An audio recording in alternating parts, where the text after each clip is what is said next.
আসসালামু আলাইকুম প্রিয় শিক্ষার্থীরা, কি খবর সবার? আজকে আমরা যে ক্লাস শুরু করব, হ্যাঁ? ফাইন্যান্স ও ব্যাংকিং এর একদম সকল সমস্যার সমাধান ক্লাস না আজকে চ্যাপ্টার শুরু হচ্ছে। তো যারা এখন জয়েন করো নাই, দ্রুত আমার সাথে জয়েন করে ফেলো। সামিয়া জয়েন করে ফেলেছে। ওকে, দেখতে পাচ্ছি। চল আমি স্ক্রিনে যদি শেয়ার করি।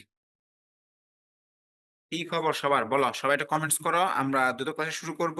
আজকে আমাদের ক্লাসের আলোচনার বিষয়বস্তু হচ্ছে এই যে দশম শ্রেণীর জন্য ফাইন্যান্স ও ব্যাংকিং এর সকল সমস্যার সমাধান ক্লাস, তাই না? তার মানে আমরা কিন্তু গতকালও একদম নিয়েছিলাম, মাঝখানে শাইনুর শর্মা একদিন নিয়েছে, আজকে আমি আবার নিচ্ছি। কারণ এখানে আসলে এতগুলো চ্যাপ্টার, এত ম্যাথ, এখন তুমি কোনটায় করবা, তাই না? আমরা যেটা করব, সকল যে সমস্যা আছে, হ্যাঁ, সকল সমস্যার সমাধানটা আমরা ধরে করব। তোমরা যেটা করবা, তোমরা গুছিয়ে আমাদের সকল প্রশ্নগুলো জানাতে পারো যে এই অধ্যায়ে তোমাদের কি সমস্যা আছে। আমরা আগে সবগুলো সমস্যা শুনবো এবং এরপর আমরা যেটা করব, প্রশ্নগুলোর সমাধানে চলে যাব। কেমন? নিচে রাখছি। আমার সাথে জয়েন করছে দেখে নিচ্ছি। জয়েন করছে সামিরা। সামিরা কেমন আছো তুমি একটু জানাও? সামিরা, পড়াশোনা কেমন চলছে? দেখো, আমরা আর ২ টা মিনিট দেখব ৩:৩০, ঠিক আমরা ৭:০৫ এ শুরু করব। আমরা ২ মিনিট দেখি আমাদের সাথে কে জয়েন করছে। কেমন? ৭:০৫ বেজে গেছে, হ্যাঁ? এখন আমরা যেটা করব, আমরা আমাদের যে আজকে যে ক্লাসে যে আলোচনা শুরু ছিল সকল সমস্যার সমাধান ক্লাস, আমি এখানে তোমাদের জন্য দেখতে পাচ্ছ, এই দেখো এখানে একটা প্রশ্ন, এই যে ২ টা সৃজনশীল প্রশ্ন, ৩ টা, ৪ টা, এই ৫ টা, ৬ টা, ৭ টা, ৮ টা, হ্যাঁ? তার মানে এই যে তোমাদের যে অধ্যায়গুলো আছে না, প্রতি অধ্যায় থেকে আমরা ২ টা করে সৃজনশীল প্রশ্ন রেখেছি। কয়টা করে? এট লিস্ট ২ টা করে আমরা সৃজনশীল প্রশ্ন রেখেছি। এখন আমরা যেটা করব, আমরা সমাধান করব। তার আগে চলো আমরা ১ নম্বর প্রশ্নটা পড়ে নিই। এখানে কি বলেছে? বলেছে শাকিল সাহেব তার ৳১০,০০,০০০ ৫ বছরের জন্য ব্যাংকে জমা রাখতে আগ্রহী। কত টাকা? ৫ বছরের জন্য ব্যাংকে জমা রাখতে আগ্রহী। এক্ষেত্রে জনতা ব্যাংক তাকে প্রতি ৩ মাস পর শব্দটা খেয়াল করবা। প্রতি ৩ মাস পর ১১.৫০% হারে চক্রবৃদ্ধি সুদ দেবে। অন্যদিকে অগ্রণী ব্যাংক বলছে তাকে বার্ষিক ১২% হারে, কত পার্সেন্ট হারে? ১২% কিন্তু বার্ষিক, হ্যাঁ? হারে সুদ দেওয়ার নিশ্চয়তা দেয়। তাহলে শাকিল সাহেব জনতা ব্যাংকে অর্থ জমা রাখলে ৫ মেয়াদ মানে ৫ বছর মেয়াদ শেষে কত টাকা ফেরত পাবেন? আর পরে ৪ নাম্বার বলেছে কোন ব্যাংকে অর্থ জমা রাখলে শাকিল সাহেবের জন্য লাভজনক হবে? তাহলে দেখো বাচ্চারা, আমরা যে প্রশ্ন যেটা আছে এটা পড়েই আমরা বুঝতে পারছি এটা কোন ধরনের প্রশ্ন। চল লিখেই দেই। এই প্রশ্নটা এসেছে অর্থের সময় মূল্য চ্যাপ্টার থেকে। কেমন? সময় মূল্য। তোমরা কিন্তু খেয়াল করবা। তোমাদের সকলেরই কিন্তু এটা জানা অত্যন্ত আবশ্যক যে এই প্রশ্নটা আমরা কোন চ্যাপ্টারের প্রশ্ন এসেছে। তোমরা যদি ধরতে না পারো যে কোনটা কোন অধ্যায়ের প্রশ্ন, তাহলে তুমি যতই উত্তর পারো না কেন, পরীক্ষায় তুমি পূর্ণাঙ্গ মার্কস তুলতে পারবে না। তার মানে তোমাদের অত্যন্ত আবশ্যক যে জিনিসটা সেটা হচ্ছে তোমাদের এই প্রশ্ন দেখে প্রশ্ন আগে আইডেন্টিফাই করতে হবে, বুঝতে হবে, ধরে রাখতে পারাটা জানতে হবে যে স্যার কোনটা কোন অধ্যায়ের প্রশ্ন। চলো আমরা যে প্রশ্নটা পড়ি। বলছিল শাকিল সাহেবের জনতা ব্যাংকে অর্থ জমা রাখলে ৫ বছর মেয়াদ শেষে কত টাকা পাবে? তার মানে এখন যদি জমা রাখি পাবে কবে বছর পরে? পাবে ৫ বছর পরে। দেখো তার মানে এই শাকিল সাহেবের কত টাকা আছে? আছে এখন ৳১০,০০,০০০। ৫ বছর জমা রাখে। তার মানে এটা কি সে বর্তমান টাকাটা পাবে না ভবিষ্যৎ টাকাটা পাওয়ার কথা বলতেছে? বলছে ৳১০,০০,০০০ এখন জমা রাখলে ৫ বছরের জন্য ব্যাংকে জমা রাখতে আগ্রহী, তাহলে ৫ বছর পরে সে কত টাকা পাবে, তাই না? যেহেতু ৫ বছর পরের কথা বলছে, তার মানে কোন সূত্র বসবে? সূত্র বসবে এখানে প্রেজেন্ট ভ্যালু নাকি ফিউচার ভ্যালু বলো? এখানে সূত্র বসবে ফিউচার ভ্যালু। তাহলে চলো আমরা গ নাম্বার যদি শুরু করি, কি বসাবো? FB সূত্র বসে FB equals to PB ১ plus I, উপরে পাওয়া যাবে কি? পাওয়া যাবে এন। এটা ছিল নরমাল ফিউচার ভ্যালু বা ভবিষ্যৎ মূল্যের সূত্র। তবে বাচ্চারা খেয়াল করতে হবে এখানে কিছু তথ্য আছে। কি তথ্য জানো এটা? বলছে জনতা ব্যাংক তাকে প্রতি ৩ মাস পর, কত মাস পর? ৩ মাস পর। তার মানে কি আছে? এখানে চক্রবৃদ্ধি আছে। যেহেতু চক্রবৃদ্ধি আছে তার মানে কি হবে? n এর সাথে আমার m গুণ হয়ে যাবে। আর I এর নিচে বসে যাবে কি স্যার? বসে যাবে m। দেখো এই ছিল আমার সূত্র। আমি একটু সুন্দর করে লিখে দেই তা তোমাদের বুঝতে সুবিধা হবে। কেমন? I ভাগ m আর n এর সাথে m গুণ আকারে আছে। তবে এখানে একটু দাগ দিয়ে টেনে রেখে রাখবা।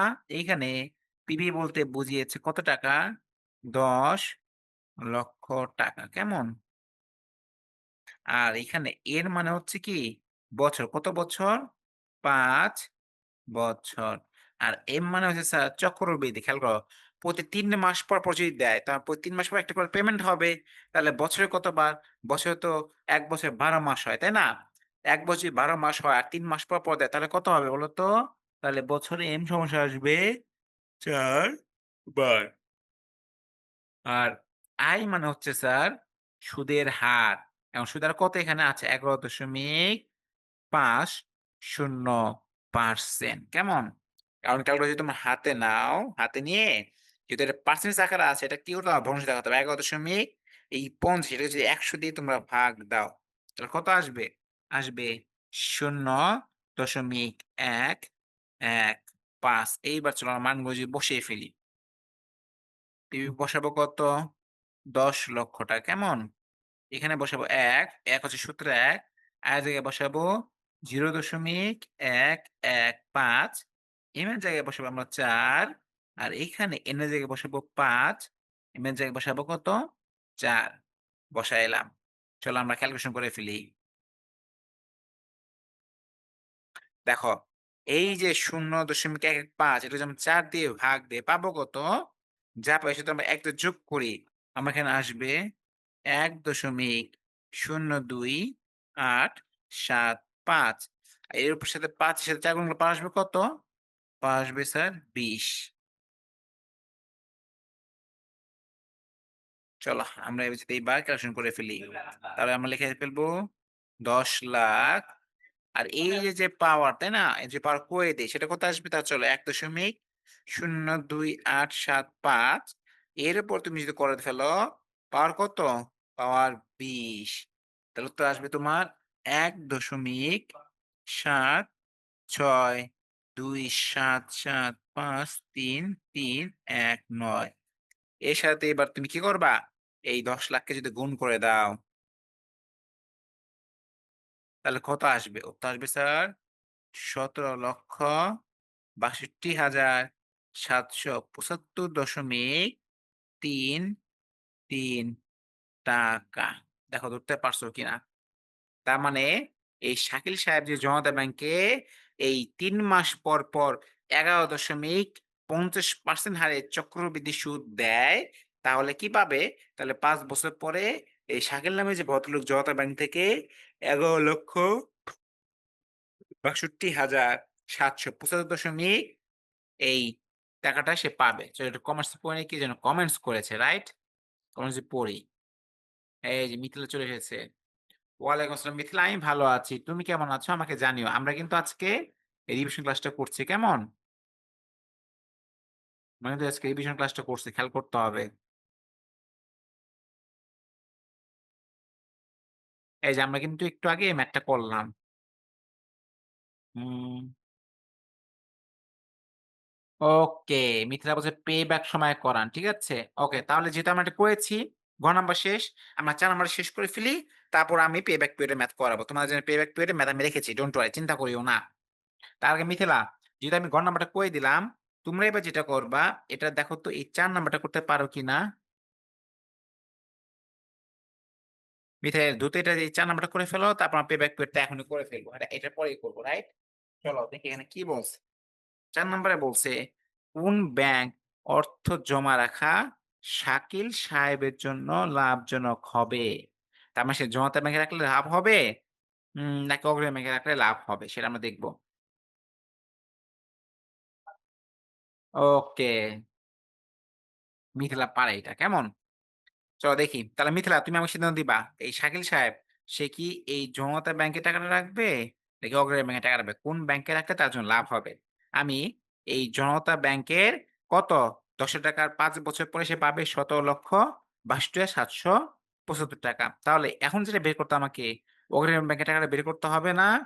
চলো তাহলে আমরা এটা কি করে ফেলি? একপাশে একটু মুছে ফেলি।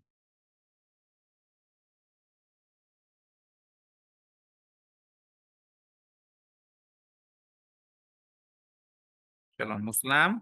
এবার আমরা শুরু করি ৪ নাম্বারটা। সেটা কি বলছে? বলছে আহ অগ্রণী ব্যাংক তাকে বার্ষিক ১২% হারে সুদ দেওয়ার নিশ্চয়তা দেয়। তার মানে এটাও তো কি বের করতে হবে স্যার? ফিউচার ভ্যালু বের করতে হবে। ফিউচার ভ্যালু এর সূত্রটা কি আসবে? সূত্র আসবে PB wall 1 plus I to the power N. দেখো তো এখানে তো আর কিছু নেই। এখানে তো বলে নাই যে কোন মাসিক, হ্যাঁ? এসব কিছু তো বলা নাই। বলছে কি বাৎসরিক। মানগুলো কি আসবে? এইখানে সেম পিবির মান কত আসবে? পিবির মানও এখানে আসবে কত? ৳১০,০০,০০০ এটা ফিক্সড। আয়ের মান কত আসবে? আয়ের মান চেঞ্জ হবে। বলছে ১২% এই ১২ কে যদি এবার তুমি ভাগ দাও ১০০ দিয়ে কত পাবা? পাবা ০.১২। n এর মান পাবা কত বছর? ৫ বছর। চলো এবার মানগুলো আমরা যদি বসিয়ে ফেলি। p এর মান বসাও ১০,০০,০০০, ১ তো এটা সূত্রের ১, আয়ের মান কত? ০.১২ এটার মান হচ্ছে ৫ বছর। কেমন? ক্যালকুলেশন করলে কি আসবে? ১০,০০,০০০ এর সাথে যোগ করে আসবে ১.১২ উপরে পাওয়ার যাবে কত? পাওয়ার যাবে ৫।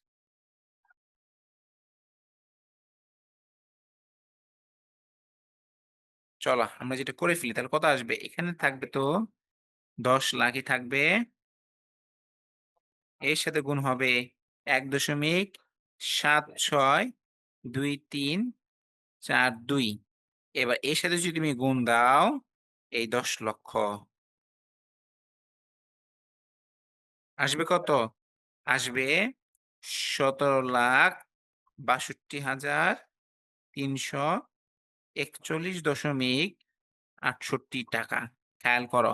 তার মানে এই যে এটা ছিল কি? এটা ছিল এই আগের নিচের যেটা এটা ছিল জনতা ব্যাংক, তাই না? আর এটা হচ্ছে কি? অগ্রণী ব্যাংক, তাই তো? তাই দেখো অগ্রণী ব্যাংকে সে কত পাচ্ছে? পাচ্ছে ১৭,৬২,৩৪১ আর জনতা ব্যাংকে পাচ্ছে ১৭,৬২,৭৭৫। তাই ৳১০,০০,০০০ যদি রাখে, হ্যাঁ?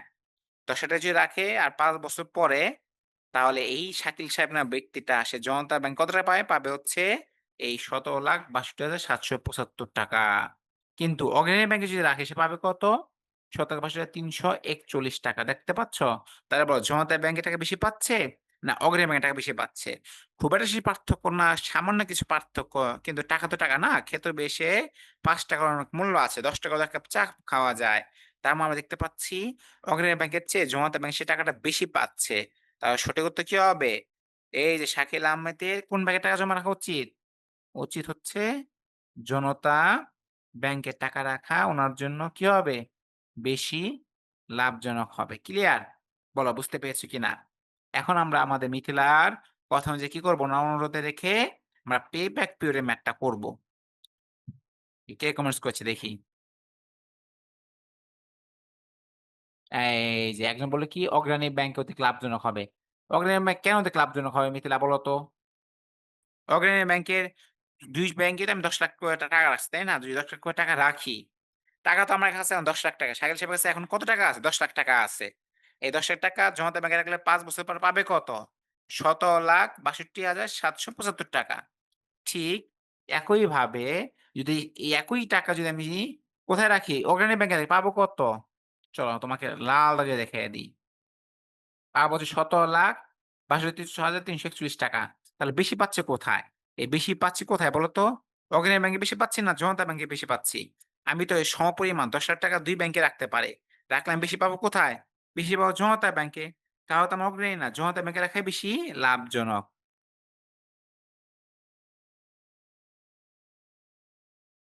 হ্যাঁ, সেটাই তো কথা।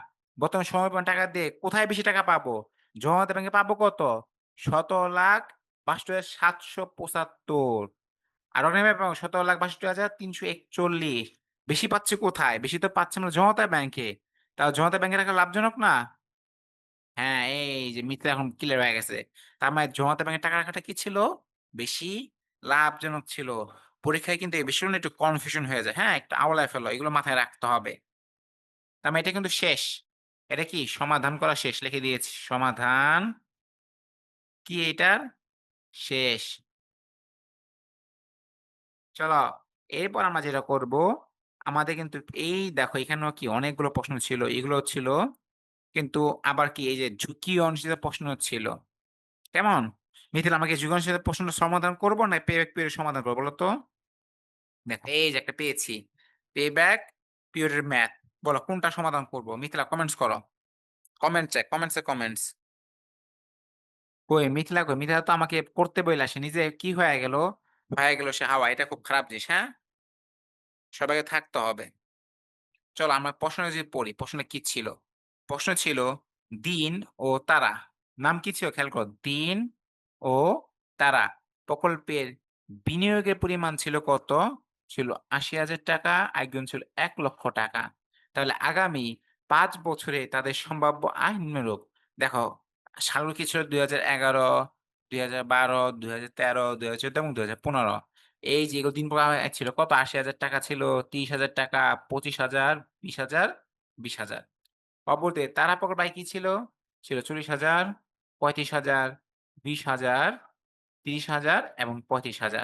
এইবার গ নাম্বার বলেছে, দিন প্রকল্পের পে ব্যাক নির্ণয় করো। তাহলে ম্যাথটি শুরু করার আগে তোমাদের অবশ্যই আগে বলতে হবে এটা কোন চ্যাপ্টারের প্রশ্ন। চ্যাপ্টারের নামটা দেখে কে বলতে পারো? আমি শুধু একটু কমেন্টস গুলো পড়ে নেই। মিথিলা আছে, রাইট? মিথিলা কি? আছে। মিথিলা বলতে পারবে এটা কোন চ্যাপ্টারের প্রশ্ন? মিথিলা বলছো আছে। ওকে ঠিক আছে। তাহলে মিথিলা তুমি বলো তো এইটা? এটা কোন অধ্যায়ের প্রশ্ন? এই যে পে ব্যাক নির্ণয় বললাম না এটা কোন অধ্যায়ের প্রশ্ন? ওটার নাম বলতে পারবা? আচ্ছা আমি লিখে দিচ্ছি। এটা হচ্ছে তোমার মূলধনী কি? মূলধনী আয়, ব্যয়, বাক্যলন যে চ্যাপ্টারটা আছে না?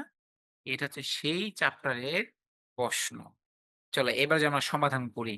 বলছে দিন প্রকল্পের পে ব্যাক পিরিয়ড নির্ণয় করো, তাই না? পে ব্যাক পিরিয়ড নির্ণয় বের করার কিন্তু একটা সূত্র আছে। তোমরা সেটা জানো এটা কিভাবে করতে হবে? চলো আমরা তাহলে একটা এক্সট্রা পেজ নিয়ে নেই। পেজ নিয়ে আমরা যেটা করব একটা স্কেল নাও,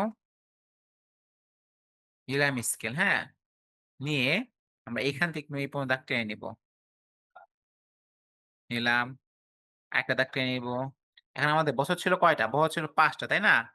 আমরা এখানে ৫ টা দাগ টেনে নিব। ১ টা, ২ টা, ৩ টা, ৪ টা আর এই হচ্ছে সর্বশেষ ৫ টা। বচনটা কলাম রাখবো, একটা রাখবো নগদ প্রবাহ। আর এই পাশে রাখবো আমরা কমোজিত নগদ প্রবাহ।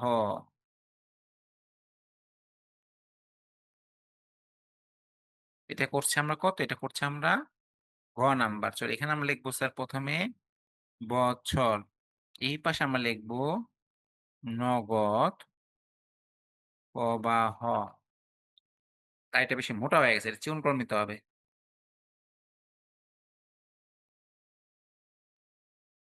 চলো লিখব কি আমরা? বছর আর এখানে আমরা লিখবো নগদ প্রবাহ। আর এইখানে আমরা যেটা লিখবো যোজিত নগদ প্রবাহ। চলো আমরা যদি প্রশ্নে ফিরে যাই, দেখি প্রশ্নের সাল কয়টা ছিল? সাল ছিল ২১ থেকে ১৫, তাই না? তাহলে আমরা এখানে লিখে ফেলবো। ১ম এ লিখবো কি? ২০২১, তাই না? বা ২০২২, ২০২৩। ও সরি ২০২১-২২ না। ছিল কি? দেখি তো কি ছিল এখানে? প্রশ্নে ছিল ১১, ১২, ১৩, ১৪, ১৫ মানে ৫ বছর, তাই না? তাহলে আমরা লিখব কি এখানে? ২০১১, ২০১২, ২০১৩, ২০১৪, ২০১৫। কেমন? বা তুমি চাইলে এগুলোকে আবার এভাবে ১, ২, ৩, ৪, ৫ দিয়েও লিখতে পারো। একই জিনিস বোঝায়।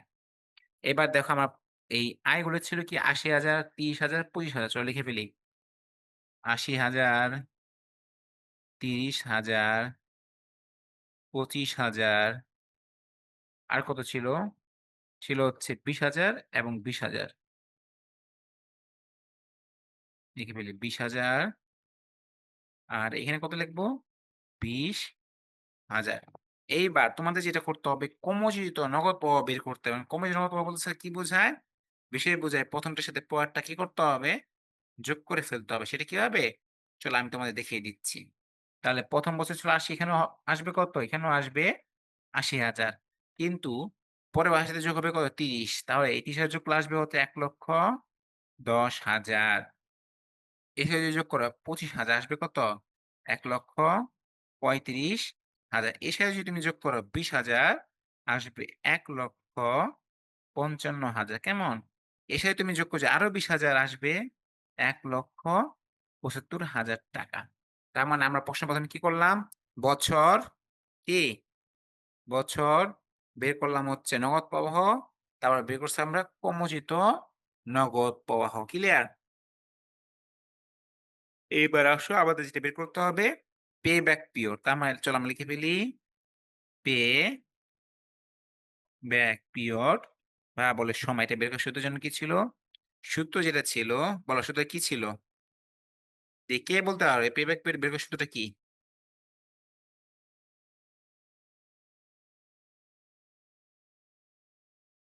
এইখানে ১ম এ আমার যেটা করতে হবে, হ্যাঁ? খেয়াল করবা এখানে। সবার আগে যেটা করতে হবে, খেয়াল করতে হবে এই যে ওরা যে সিনারিওটা আছে, হ্যাঁ? দেখি কে কমেন্টস করলো আবার? মিথিলা বলছো আমি কই? আমি কই বলতে বুঝলাম না। মিথিলা একটু আমাকে বলতো, আমি বলতে তুমি কি বুঝিয়েছ? দেখো এই পে ব্যাক পিরিয়ড এর সময় তোমার খেয়াল করতে হবে প্রশ্নে এই প্রাথমিক বিনিয়োগ ছিল কত? প্রাথমিক বিনিয়োগ ছিল ৳৮০,০০০ এই ৳৮০,০০০ কিন্তু খুবই, খুবই গুরুত্বপূর্ণ। কেমন? তার মানে এই ৳৮০,০০০ তোমাকে কিন্তু বের করতে হবে। চলো এটা তোমাকে আমি দেখাই এটা কিভাবে বের করতে হবে।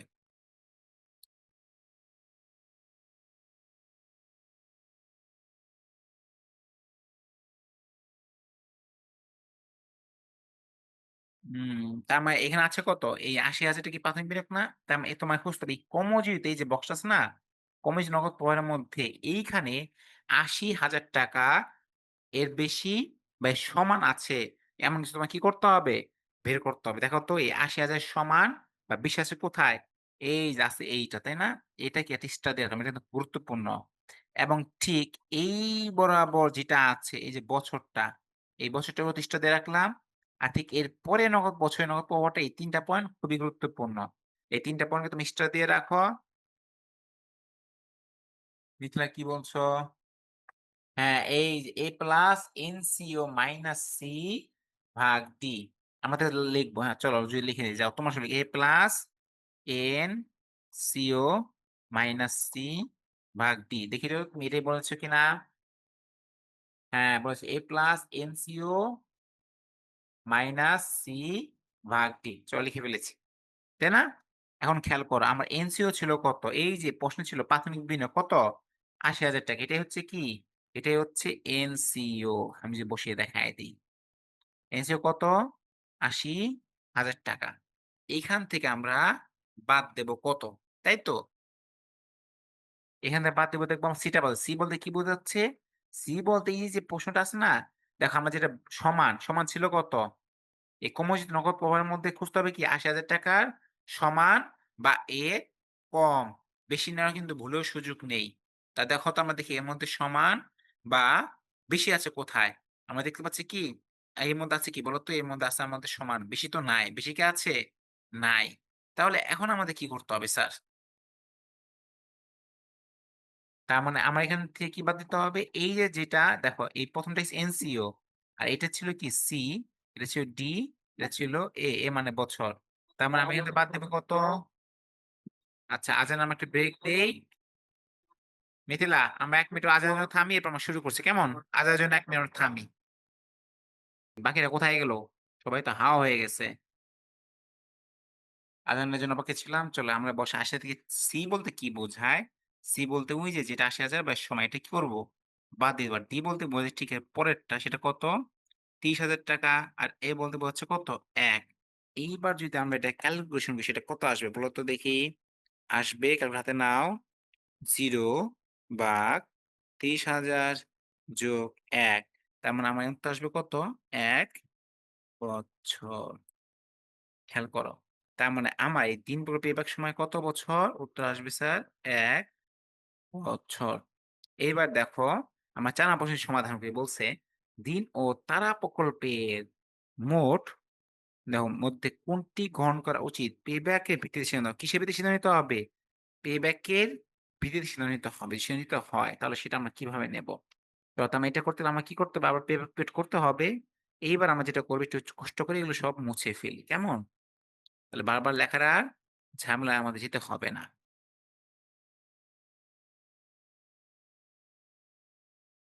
চলো মুছে ফেলি। আমরা করি। এটা করব আমরা কত নাম্বার এবার? এবার আমরা করব এটা ৪ নাম্বার। বছর কত? বছর ৫ টা ১, ২, ৩, ৪ আর ৫ তাই না? পেব্যাক টু সূত্র লিখে রাখি plus NCO minus C divided by D মানগুলো যদি বসাই দেখো তো তারা প্রকল্পের আয়গুলো কি ছিল? ৪০,০০০, ৩৫,০০০, ২০,০০০ এটা বসাতে হবে এখানে। ৪০,০০০, ৩৫,০০০, ২০,০০০ কেমন? এরপর কি আছে? দেখি তো এরপর আছে হচ্ছে ৩০,০০০ আর ৩৫,০০০ এগুলো এখানে বসায় ফেলতে হবে। ৩০,০০০ আর ৩৫,০০০ ক্লিয়ার? বসাইলাম। তবে খেয়াল করতে হবে আমার এই ক্রমযোজিত নগদ প্রক্রিয়া বের করব। মনে রাখবে এই ১ম বছর যে নগদ প্রবাহ এটাও কিন্তু পরের বছরই ক্রমজিত নগদ প্রবাহ। কিন্তু এই ২য় বছরে ক্রমজিত প্রবাহ ২য় বছরের মতো সেম না। এই ৪০ সাথে এবার যোগ করতে হবে কত? ৩৫,০০০ যোগ করো। আসবে হচ্ছে তোমার ৳৭৫,০০০ এখানে যোগ করতে হবে কত? যোগ করতে হবে ২০,০০০ তাহলে আসবে হচ্ছে তোমার ৯৫,০০০ এর সাথে আবার যদি যোগ করো ৩০,০০০ কত আসবে? আসবে হচ্ছে ১,২৫,০০০ এর সাথে তুমি যোগ করছো আরো ৩৫,০০০ আসবে কত? আসবে ১,৬০,০০০ ক্লিয়ার? তার মানে আমি কর্মজীবন নগদ কিভাবে করলাম? এই যে ১ম বছরের নগদ দেখতে পাচ্ছ? ১ম বছরের এই যে দেখতে পাচ্ছ যে আলো যেটা পড়ছে আলো এই যে আলোটা যেটা পড়ছে দেখতে পাচ্ছ? ১ম বছরে যেটা সেটা কত? সেটা হচ্ছে ৳৪০,০০০ একই জিনিস হবে কি? এই ১ম বছর কমানো হবে সেটা কত? ৳৪০,০০০ রাইট? আবার এই ২য় বছরে যেটা আছে নগদ সেটা কিন্তু আবার ২য় বছরে কমানো আসবে না। এর সাথে যোগ হবে কার? যোগ হবে ১ম বছর ৳৪০,০০০ যোগ হবে আসবে ৳৭৫,০০০ এই ৭৫ এর সাথে আবার যোগ করবা কার? যোগ করতে হবে এই যে ৳২০,০০০ তাহলে কত আসবে? আসবে ৳৯৫,০০০ এই ১ম এর সাথে আবার যোগ করবা কত? ৳৩০,০০০ আসবে কত? ১,২৫,০০০ ১,২৫,০০০ সাথে আবার যোগ করা ৳২৫,০০০ আসবে ৳১,৬০,০০০ চলো আমরা যে মানগুলো বসিয়ে ফেলি কেমন? এনসিওর মান ছিল কত? এনসিওর মান থাকবে হচ্ছে ৳১,০০,০০০ কারণ প্রশ্ন বলছে ৳১,০০,০০০ এখন ৳১,০০,০০০ করতে গেলে তোমার যেটা করতে হবে, আমার এই যে ক্রমযুক্ত যে বক্স আছে এর মধ্যে খুঁজতে হবে ৳১,০০,০০০ সমান বা কম কোথায় আছে? বেশি না। কি বলছি? সমান বা কম। দেখি সমান তো নাই। ১,০০,০০০ নাই। আছে কি? কম আছে। সেটা কত? সেটা হচ্ছে এই যে ৳৯৫,০০০ দেখতে পাচ্ছ? কত আছে? ৳৯৫,০০০ তার মানে এখানে লিখবো আমি কি? মাইনাস ৳৯৫,০০০ এটাই কিন্তু কি? এটাই কিন্তু সি। লিখে দিলাম। আর এই বরাবর যে বছর যেটা আছে না? এই ৩ বছর এটা হচ্ছে কি? এটা হচ্ছে A এর মান কত? ৩ আর D এর মান তাহলে কোনটা স্যার? ঠিক এই বছরের পরের কলামে নগদ প্রবাহটা হচ্ছে কি? D সেটা হচ্ছে স্যার ৳৩০,০০০ এইবার যদি আমরা ক্যালকুলেশন করি চলো দেখি কত আসে? ১,০০০ প্রথমে বাদে থাকবে তো ৫,০০০ এই ৫,০০০ কে ভাগ দেব আমরা ৩০,০০০ দিয়া আসবে কত? ০.১৬ সালে যোগ করে আসবে ৩.১৬৭ বছর। তার মানে আমার আগে যেটা করলাম, তাই না? এই যে দিন প্রকল্প পেব্যাক ছিল কত? ১ বছর। কিন্তু এই তারা প্রকল্পের পেব্যাক পিরিয়ড ছিল কত? ৩.১৬৭ বছর। তাহলে পেব্যাক এর ভিত্তিতে আমার কোন সিদ্ধান্ত নিব? আমরা কি এই দিন প্রকল্পে বিনিয়োগ করব? না তারা প্রকল্পে বিনিয়োগ করব? সেটা একটা হচ্ছে প্রশ্ন। এক্ষেত্রে তোমরা বিষয় যেটা মনে রাখবা চলো আমি সূত্রটা লিখে দেই। কি করি? লিখে দেই।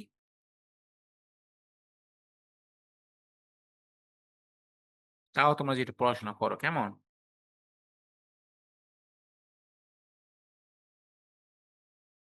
লিখেই দিচ্ছি। মনে রাখবে।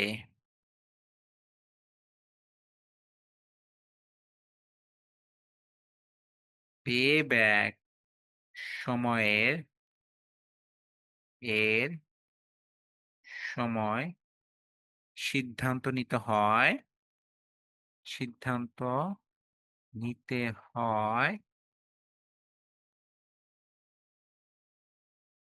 যার payback পিরিয়ড, তাই না? বা payback পিরিয়ড বা payback সময় যত কম সেটি বলতে কি? সেটি বলতে বোঝাচ্ছে প্রকল্প কি তত ভালো। খেয়াল করো কি বললাম? যে যার payback পিরিয়ড যত কম সে বলবে কি তত ভালো। মানে payback পিরিয়ড বেশি হওয়া ভালো না। এটা কি ঝুঁকির মতো, তাই না?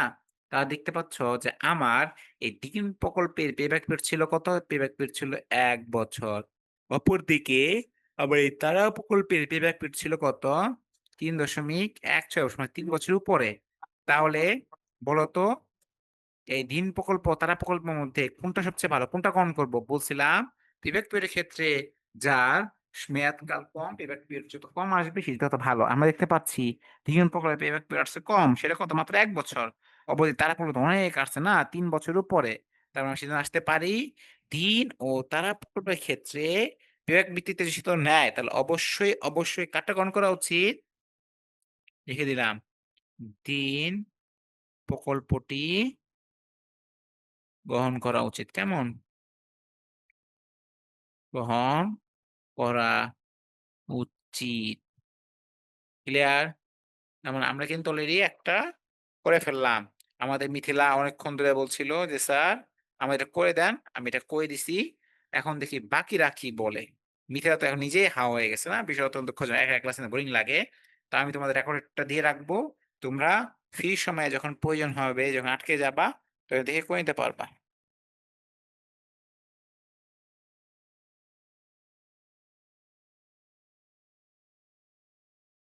চলো, আমরা এবার যেটা করব, আমাদের এর সাথে পরে আরো একটি সিকিউ আছে, এটা আমরা সমাধান করব। দেখো কয় নাম্বার প্রশ্ন?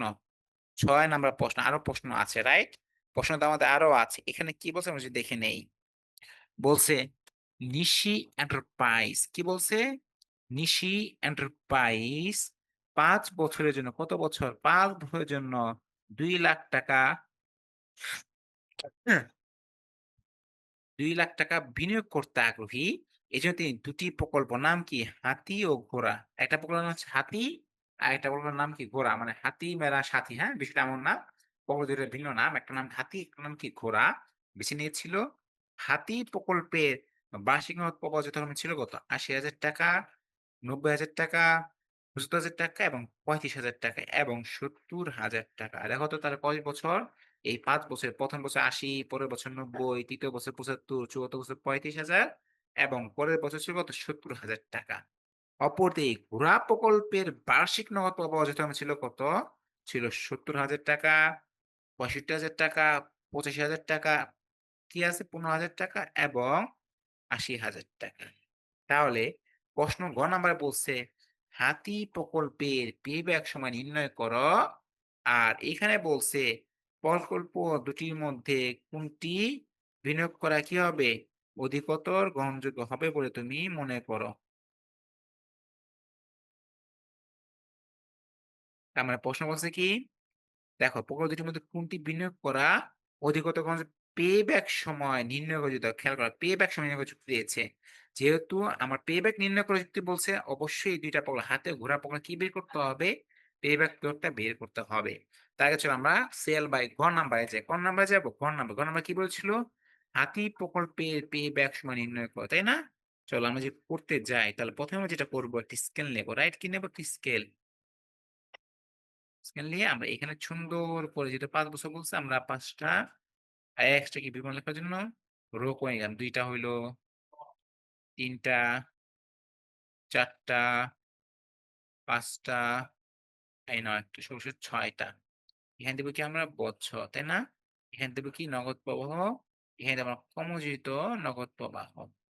চলো আমরা এসব লিখে ফেলি ঝটপট। গ নাম্বার বছর নগদ প্রবাহ ক্রমযোজিত নগদ প্রবাহ। বছর ছিল কয় বছর? ৫ বছর। ১, ২, ৩, ৪ আর ৫ ক্লিয়ার? চলো আমরা যে নগদ প্রবাহ দিয়ে কি ছিল? হাতি প্রকল্প বের করতে বলছে, তাই না? হাতি যে হাতি মেলার সাথে হাতি প্রকল্প বের করতে বলছে। হাতি প্রকল্পের আমরা যদি একটু দেখি এখানে বার্ষিক নগদ কি ছিল যথাক্রমে ছিল ৮০,০০০, ৯০,০০০, ৭৫,০০০ চলো লিখে ফেলি। ৮০, ৯০, ৭৫ তাই না? এই যে ৮০,০০০, ৯০,০০০, ৭৫,০০০ লিখে ফেললাম। এরপর কি ছিল?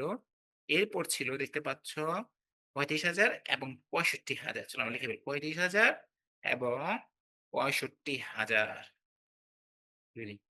৩৫,০০০ আর সর্বশেষ ছিল কি? ৬৫,০০০ দেখো, এইবার যেটা করতে হবে আমাকে ক্রমজিত নগদ প্রবাহ বের করতে হবে। আমি বলছিলাম, নগদ প্রবাহের ক্ষেত্রে ১ম বছরে নগদ প্রবাহ ৮০,০০০ সেটা ক্রমজিত ক্ষেত্রে ১ম কি থাকে? সেম ৮০,০০০ থাকবে। কিন্তু খেলা হয় পরের বছর থেকে। পরের বছরে কি হবে? যেমন ১ম বছর ছিল ৮০,০০০ এর সাথে যোগ হবে পরের বছরের ক্রমজিত নগদ প্রবাহ, তাই না? সেটা কত? সেটা হচ্ছে তোমার ৳৯০,০০০ যদি যোগ করে আসবে কত? আসবে ৳১,৭০,০০০ রাইট? এর সাথে তুমি যোগ করো ৳৭৫,০০০ আসবে কত?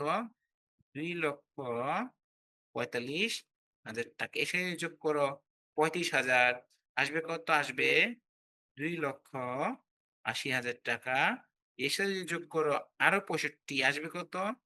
৳৩,৪৫,০০০ ক্লিয়ার? দেখো তার মানে আমি সবগুলোর নগদ প্রবাহ দিয়ে ক্রমজিত নগদ প্রবাহ বের করে ফেলেছি। এইবার আমাকে যেটা করতে হবে, কি করতে হবে স্যার? আমাকে বের করতে হবে পে ব্যাক সময়। কেমন? পে ব্যাক সময় সূত্র যেন কি ছিল? সূত্র ছিল A plus NCO minus C divide by T। খেয়াল করো, আমার NCO বলতে কি বুঝায়?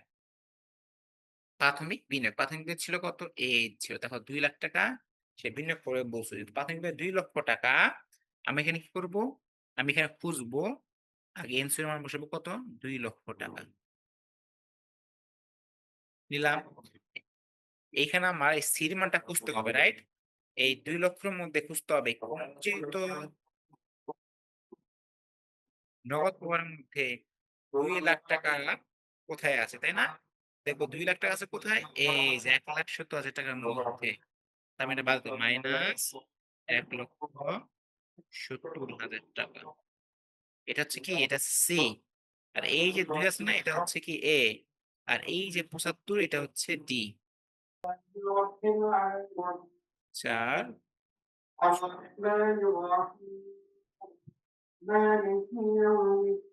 পরে আবার সে হাওয়া হয়ে গেছে। তাই না? হাওয়া হয়ে গেলে হবে? আ সামিরা কি কমেন্টস করছে? না স্যার মানে সে হাওয়া হয় না হচ্ছে কারেন্ট চলে গেছিল। ওকে সামিরা, দেখো আমরা যে প্রশ্ন করছিলাম, হ্যাঁ? আমরা এই যে প্রশ্নটা ওই যে মিথিলা তো বলে গেল, হ্যাঁ? ওর হচ্ছে যে মূলধনী, আয় ব্যয়, পাককরণের ব্যাপারটা আছে না তোমাদের? এই যে পে ব্যাক সময়ের ব্যাপারটা এখানে করে খুব সমস্যা হয়, হ্যাঁ? আমরা সেটাই এখানে আলোচনা করছিলাম। ফলস্বরূপ আমরা ঘ নাম্বার মানে হাতি প্রকল্পের পে ব্যাক সময় বের হবে। সেটা অ্যান্সার কত ছিল? অ্যান্সার ছিল হচ্ছে তোমার ২.৪ বছর। কত ছিল অ্যান্সার? ২.৪ বছর। আমার কিন্তু গ নাম্বার শেষ।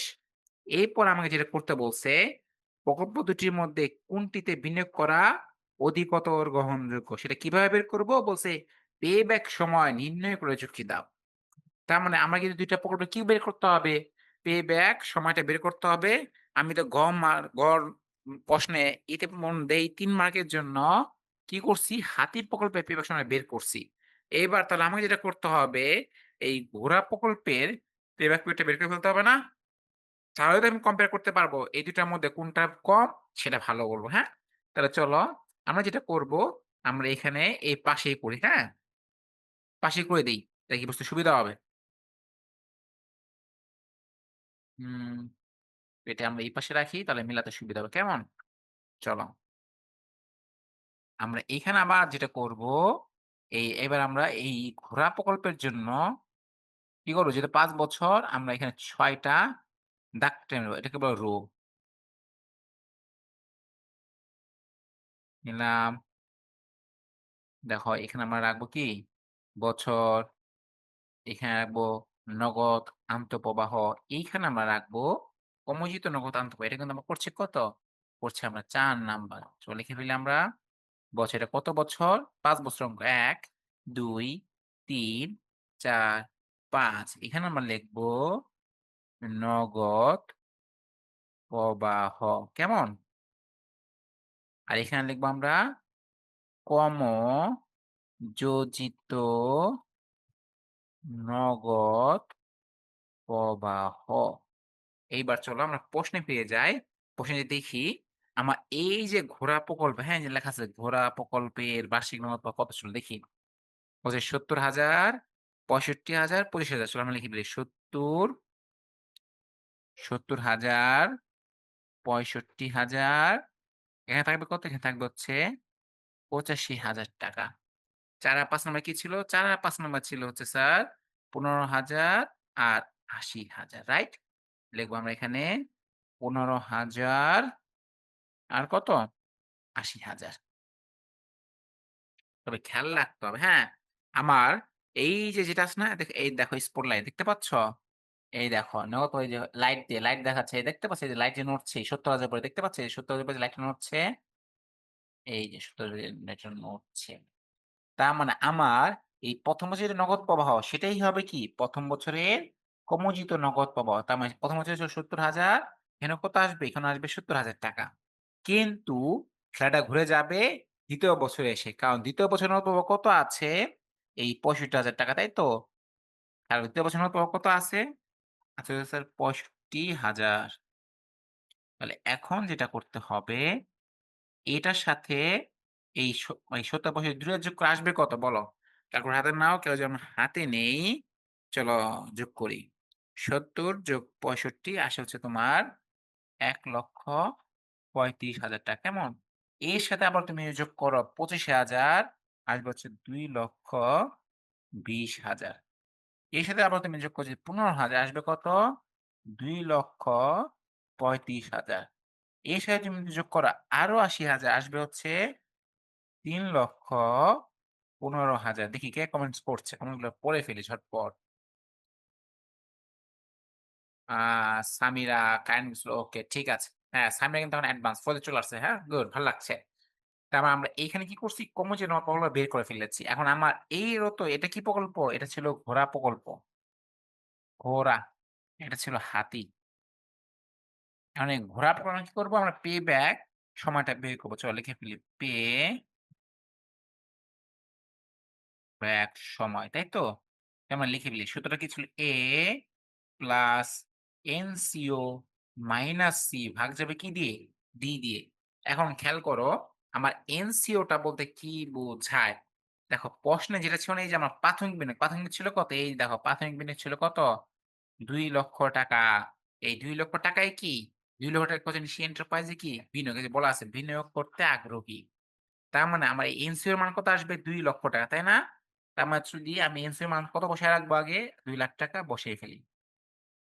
এখন আমি সি আর ডি এর মান আর এর মান তো নাই। এগুলো আমরা কিভাবে বের করব? খেয়াল করবা। এই যে একটা বক্স আছে না? দেখতে পাচ্ছ? এই যে কর্মজিত নগদ প্রবাহে কিছু টাকার কথা বলা আছে, হ্যাঁ? তোমরা এই ঘরটা খেয়াল করবে। এখানে দেখবা এই প্রাথমিক বিনিয়োগ এনসিও ৳২,০০,০০০ আছে কিনা? হয় ৳২,০০,০০০ থাকবে বা ৳২,০০,০০০ কম খুঁজতে হবে। ভুলেও ৳২,০০,০০০ র বেশি খোঁজা যাবে না। দেখো তো ১ম এ ৳৭০,০০০ তো ৳২,০০,০০০ র বেশি এটা নেওয়া যাবে না। ১,৩৫,০০০ ৳২,০০,০০০ কম এটাও নেওয়া যেতে পারে। ২,২০,০০০ এটা কি বেশি? তাই না? আমরা খেয়াল করো। আমরা কি দেখতে পাচ্ছি? বলছি ৳২,০০,০০০ সমান বা এর কম। খেয়াল করো কি বলছি? ২ টা সমান বা কম, বেশি নেওয়া যাবে না। আমার ২,২০,০০০ এটা কি হয়ে গেছে? এ তো হয়ে গেছে আর বেশি। এটা কি নেওয়া যাবে? না, এটা তো নেওয়া যাবে না। নেওয়া যাবে? নেওয়া যাবে না। খেয়াল করো। তা আমি নিব কত? এটা কাছাকাছি। সেটা কত? এই ৳১,৩৫,০০০ তাই না? এটা কি? এটা হচ্ছে C র মান। আর এই বরাবর যে বছরটা আছে না ২ বছর এটা হচ্ছে এর মান। আর এর ঠিক নিচেই যে ৩ নাম্বার বছরের নগদ পাওয়া আছে সেটাকে বলবো আমরা D র মান। তার মানে এবার আমি C এর মান যদি বসাই কত পাস হবো? ১,৩৫,০০০। D এর মান কত বসাবো? ৮৫,০০০ কেমন? আর এর মান বসাবো আমরা কত? ২ বছর। এইবার যদি তুমি ক্যালকুলেশন করো। চলো। ২,০০,০০০ মাইনাস ১,৩৫,০০০ আসবে কত? আসবে হচ্ছে ৬৫,০০০, তাই না? তার মানে ২ যোগ ৬৫,০০০ ভাগ ৮৫,০০০। তাহলে কত আসে? হচ্ছে ২.৭৬ বছর। তা দেখো তো আমার এই হাতি প্রকল্পের পেব্যাক সময় হচ্ছে কত? হচ্ছে তোমার দেখো এই যে ২.৪ বছর। অপরদিকে ঘোড়া প্রকল্পে পেব্যাক পিরিয়ড কত? ২.৭৬ বছর। আর আমি বলছিলাম এই পেব্যাক পিরিয়ড এর ক্ষেত্রে ভালো কোনটা? লিখেই দেই। দেখো, যেটি কম সেটি কি? সেটি ভালো। যেটি কম সেটি কি? সেটি হবে স্যার ভালো। এখন দেখো তো এই হাতি আর ঘোড়া প্রকল্পের মধ্যে কার পেব্যাক পিরিয়ড সবচেয়ে কম? হাতি প্রকল্পের কম। কারণ হাতি প্রকল্প হচ্ছে ২.৪ বছর আর ঘোড়া প্রকল্প হচ্ছে ২.৭৬ বছর। তাহলে এইবার সামিরা বলো তো এই যে এন্টারপ্রাইজ ছিল ওর কোনটা গ্রহণ করা উচিত? ইয়েস হাতি। হাতি মেরা সাথী নাকি? তার মানে কি করতে হবে? এই হাতি প্রকল্পের গ্রহণ করতে হবে। লিখে দিচ্ছি। হাতি প্রকল্পে কি করা উচিত? বিনিয়োগ করা উচিত। কেন করা উচিত? কারণ এই হাতি প্রকল্পের পেব্যাক সময় এই ঘোড়া প্রকল্পের চেয়ে কম। ক্লিয়ার? সামিরা বুঝতে পেরেছো কিনা বলো? আর ঘ নাম্বার কি বুঝতে পেরেছো কিনা? আমরা কিন্তু অলরেডি আজকে আমরা ৩ টা প্রশ্ন সমাধান করেছি। এর আগে আমরা অর্থের সহায়ক প্রশ্ন সমাধান করেছি। এরপর দেখো এই যে এর আগে যেটা আমরা করেছি এই দেখছো? এই যে এটাও কিন্তু পেব্যাক পিরিয়ড একটা ম্যাথ ছিল। আমি এই দিন ও তারা এই ২ টা প্রকল্পের ম্যাথ আমরা করে দিয়েছি। এখন আমরা যেটা করছি সেটা হচ্ছে তোমার এই যে নিশি এন্টারপ্রাইজের মানে ঘোড়া ও হাতির ম্যাথটা আমরা করে ফেলেছি। আমরা আরেকটা ম্যাথ করব। দেখি তোমরা কি বলছো? হ্যাঁ, সামিরা কিন্তু কি হয়েছে বুঝে গিয়েছো। ওকে? চলো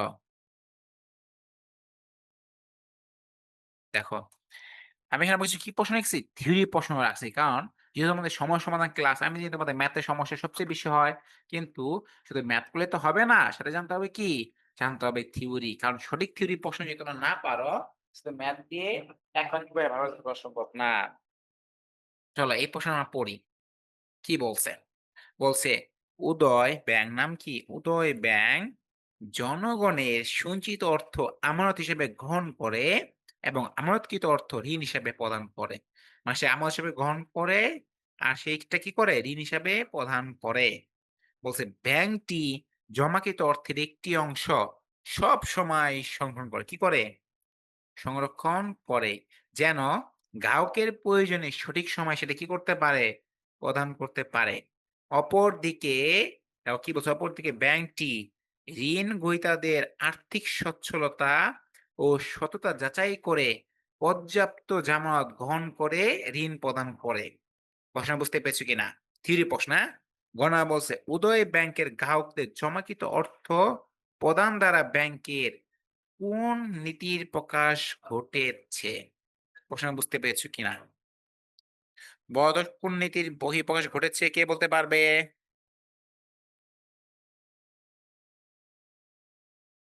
আমিরা বলো এটা কোন নীতির কথা হবে?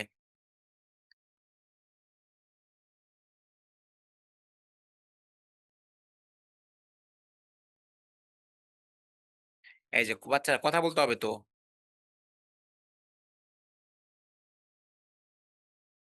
দেখি কি কোর্স করেছ? স্যার বুঝতাছি না। আচ্ছা ওকে। আমি কি আবার বলে দেব? ওকে। মানে উদয় ব্যাংক সেটা কি করে? সে জনগণের থেকে যে টাকাটা তোমার আমার যে টাকাটা সে টাকাটা সে আমানত মানে জমা রাখে এবং সেই টাকাটা আবার কি করে? একটা অংশ ঋণ হিসেবেও দেয়। তাই না? তবে এই যে জমাকৃত টাকার যে আসছে সবসময় কি করে? একটা নির্দিষ্ট অর্থ সংরক্ষণ করে রেখে দেয়। আ চলো তোমাদের বিষয় আমি একদম লাইভ দেখায় দেই। তাহলে বিষয়টা তোমাদের বুঝতে আরো সুবিধা হবে না? এভাবে যেটা করতো একদম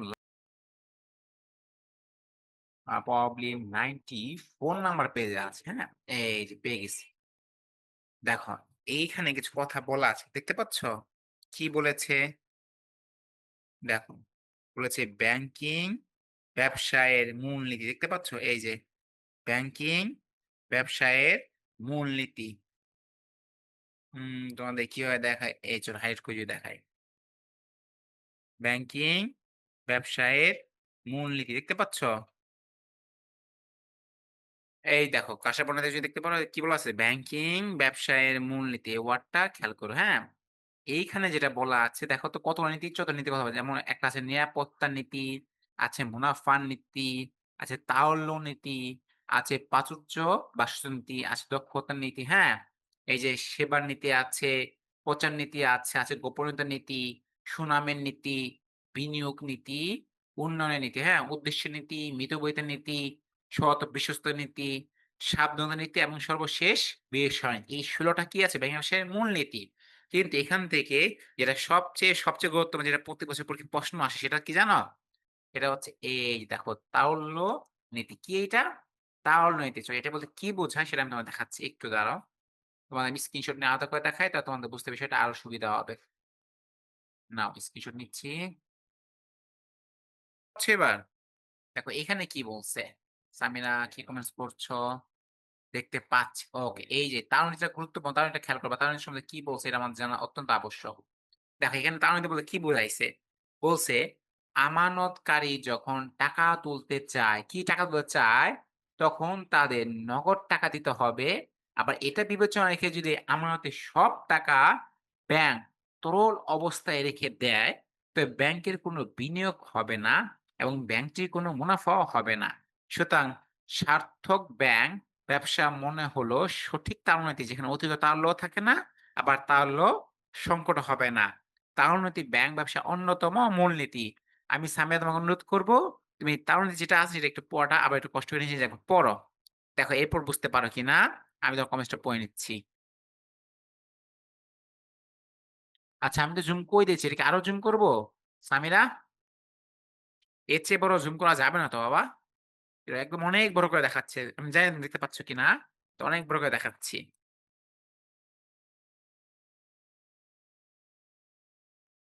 হ্যাঁ, ঠিক আছে। একটু পড়ো। সামিরা, তুমি একটু পড়ো। তাড়নাতি বলতে কি বোঝায় এটা পড়ো। পড়লে বুঝতে পারবা। বলছে দেখো, তাড়নাতি বলতে কি বোঝায়? বলছে আমানতকারী যখন টাকা তুলতে চায়, তখন তাদের নগদ টাকা দিতে হবে। মানে যার টাকা সে তাকে ব্যাক করতে হবে, পরিশোধ করতে হবে। আবার এটা বিবেচনা রেখে যদি আমানতের সব টাকা ব্যাংক তরল অবস্থায় রেখে দেয়, তবে ব্যাংকের কোনো বিনিয়োগ হবে না এবং ব্যাংকটির কোনো মুনাফাও হবে না। সুতরাং সার্থক ব্যাংক ব্যবসা মানে হলো সঠিক তাড়নানীতি যেখানে অতিরিক্ত তারল্যও থাকবে না, আবার তারল্য সংকটও হবে না। এটাই কি তারল্য নীতি হচ্ছে ব্যাংক ব্যবসার অন্যতম মূলনীতি। এটা যে বুঝে থাকো, চলো আমরা আমাদের সেই প্রশ্নে ফিরে যাই। দেখো আমাদের প্রশ্নে চলে এসেছি। দেখো প্রশ্নে আমাদের কি বলেছিল? প্রশ্নে বলেছিল উদয়ী ব্যাংক জনগণের সঞ্চিত অর্থ দেখো অর্থ কি করে? আমল হিসেবে গ্রহণ করে আবার সে আমাদের টাকা সে কি করে? ঋণ হিসাবেও প্রদান করে। ব্যাংকটি জমাকৃত অর্থের একটি অংশ সবসময় কি করে? সংগ্রহণ করে যেন গ্রাহকদের প্রয়োজনে সঠিক সময়ে তা প্রদান করতে পারে। তার মানে দেখো ব্যাংকটা কি করে উদয় ব্যাংক? টাকা জমা রাখে আবার সেটা কি করে? ঋণ হিসেবে দিয়ে দেয়। তবে সবটা ঋণ দেয় না। নির্দিষ্ট এক পরিমাণ অর্থ সংরক্ষণ করে রাখে যেন গ্রাহকরা যখন টাকার জন্য আসে তখন যেন পরিশোধ করতে পারে। তার মানে এইবার প্রশ্ন বলছে, উদয় ব্যাংক গ্রাহকদের জমাকৃত অর্থ প্রদান দ্বারা ব্যাংকের কোন নীতির প্রকাশ ঘটেছে? উত্তর হবে কি? উত্তর হবে স্যার এখানে তারল্য নীতি। কি হবে? তারল্য নীতির বহিঃপ্রকাশ ঘটেছে। তামিরা ধরতে পারছো কিনা বলো?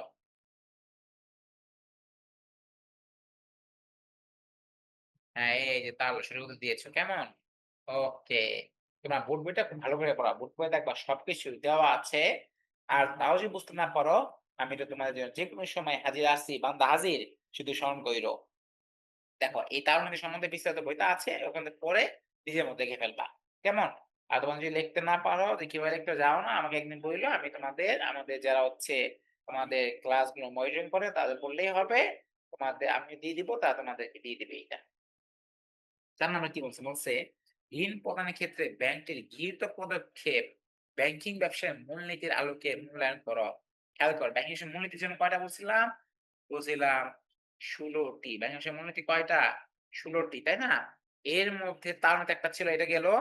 বলছে ব্যাংকিং ব্যবসায় তাহলে এই যে তার বিষয়টি কিছু আর্থিক সচ্ছলতা কিন্তু খেয়াল করো আর্থিক সচ্ছলতা ও সততা যাচাই করে পর্যাপ্ত জামানত গ্রহণ করে ঋণ প্রদান করে। তাহলে এই যে বিষয়টা আর্থিক সচ্ছলতা ও সততা যাচাই করে ঋণ দিচ্ছে, হ্যাঁ?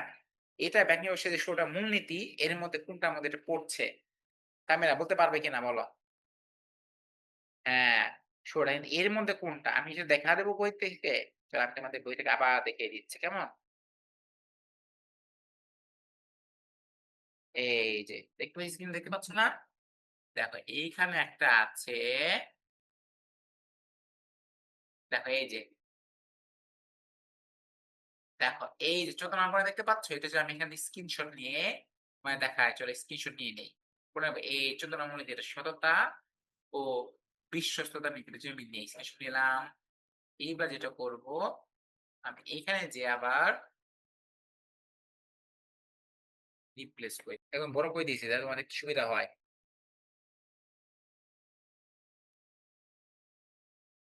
হ্যাঁ, ওকে সামনে দেখতে পাচ্ছ, হ্যাঁ? দেখো এখানে একদম বড় করে লেখা আছে। কেমন? দেখো সততা ও বিশ্বস্ত সেটা কি বলছে? বলছে দক্ষ ব্যাংক ব্যবসার পূর্ব শর্তই হলো ব্যাংকের উপর গ্রাহকদের আস্থা। এই আস্থা অর্জনের জন্য ব্যাংক বিভিন্ন প্রকার সততা ও বিশ্বস্ততার নীতি অবলম্বন করে থাকে। এই আস্থার বলেই গ্রাহকও তাদের অর্থ ও মূল্যবান সম্পদ লকার ব্যাংকের কাছে কি করে? জমা রাখে। হ্যাঁ, দেখো ২ টা শব্দ খুবই গুরুত্বপূর্ণ। কি করে বলেছে? সততা ও বিশ্বস্ত, তাই না? এটা তার মানে কোন নীতির মধ্যে পড়ছে? সততা ও বিশ্বস্ত নীতি। সামিরা তুমি এটা একবার পড়ো। এটা তুমি একবার পড়ো। সততা বিশ্বস্ত নীতি কি? সেটা একবার পড়ো। তারপর চলো আমরা প্রশ্নে যাই আবার দেখাচ্ছি। এই কমেন্টস গুলো কি? হ্যাঁ, স্যার পড়ছে। ওকে, হ্যাঁ, পড়ো। একটু আবার পড়ো। পড়ো। পড়লেই ব্রেইনটা খুলবে। কেমন? বলছে সততা ও বিশ্বস্তনীতি কি? দক্ষ ব্যাংক ব্যবসার পূর্ব শর্তই হলো ব্যাংকের উপর গ্রাহকের আস্থা। এই আস্থা অর্জনের জন্য ব্যাংক বিভিন্ন প্রকার কি সৎ ও বিশ্বস্ত নীতি অবলম্বন করে থাকে।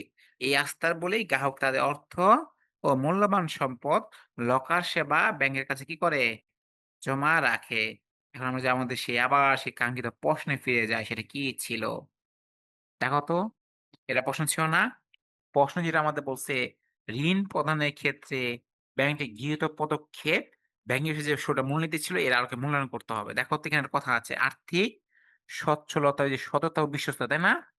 সততা বিষয় যাচাইয়ের কথা বলছে। এটা কোথায় বলছিল?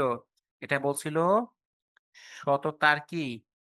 ও সচ্ছলতা নীতি বা বিশ্বস্ততা নীতি। সততা ও বিশ্বস্ততার নীতি, তাই না? এটা হবে কি? এই নীতিটাই কি? এটা ওইখানে বিস্তারিত আলোচনা করে ফেলবা। তাই দেখবা তুমি একদম ৪ এ ৪, ৪ এ ৪ পাওয়া তো কঠিন। ৪ এ ৩ খুব সহজেই পেয়ে যাবা। সামিরা বুঝতে পারছো কিনা আমাকে জানাও। সামিরা তুমি কি বুঝতে পেরেছ যে ঘ নাম্বারে কেন এটা তালনীতি হলো আর ৪ নাম্বার কেন সহত বিশুদ্ধ নীতি হলো? হ্যাঁ, দ্যাটস গুড। আ তাহলে আজকে আমরা এই পর্যন্ত রাখবো? নাকি আমরা আরো একটা প্রশ্ন সমাধানে যাবো? বলো সামিরা তুমি কি চাবা সেটাই হবে বলো। যেহেতু নেই তো আমি কি করব? আমি কি এটা কি আরো কন্টিনিউ করব? আমরা কিন্তু অলরেডি এই ক্লাসটা ৭ঃ০০ থেকে শুরু করেছি। এখন ২২ মিনিট হয়ে গিয়েছে। আমরা কিন্তু অলরেডি ৪ টা প্রশ্ন সমাধান করছি। আমরা কি আরেকটা প্রশ্ন সমাধান করব? নাকি তোমার কোনো যদি সামনে সমস্যা থাকে যেহেতু সমস্যা সমাধান ক্লাস, তোমার কোনো যদি বুঝতে অসুবিধা হয় সেটা কিন্তু আমাকে জানাও। আমরা দেখি বা কোনো ম্যাথ বুঝতে না পারি সেটা আমরা এখন সমাধান করতে পারি। ওকে, ঠিক আছে সামিরা। তুমি যে চাচ্ছ না আজকে আমরা এই পর্যন্ত রাখি। দেখা হবে অন্য একদিন ফাইনান্স হিসাবে অন্য কোনো টপিক নিয়ে। ভালো থেকো, কেমন? আল্লাহ হাফেজ। Bye, by.